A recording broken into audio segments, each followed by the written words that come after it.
పితృదేవో భవ, ఆచార్య దేవో భవ, గురుదేవో భవ. ఇవి కొన్ని వేల 7 సంవత్సరాల కిందటే మనకు చెప్పారు. తల్లిదండ్రుల గురించి చెప్పారు, తండ్రి గురించి,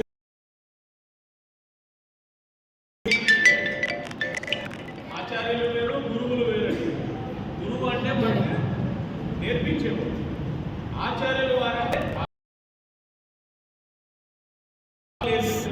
ఇల్లు బాణాలు ఇలాంటి డిపార్ట్మెంట్స్ వాళ్ళని ఆచార్యులు వారు అని. అంటే ఓన్లీ టీచర్ మాత్రమే గురువు. ఏదైతే తెలియదో ఆ విషయాన్ని నేర్పించే వాళ్ళని గురువుగానే భావించారు. ఈ రోజు ఆయన యోగా క్లాసెస్ పెట్టి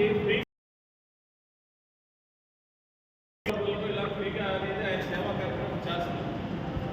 ఇవాళ ఉన్న గురువులు ఎలా ఉన్నారంటే మార్నింగ్ నెక్స్ట్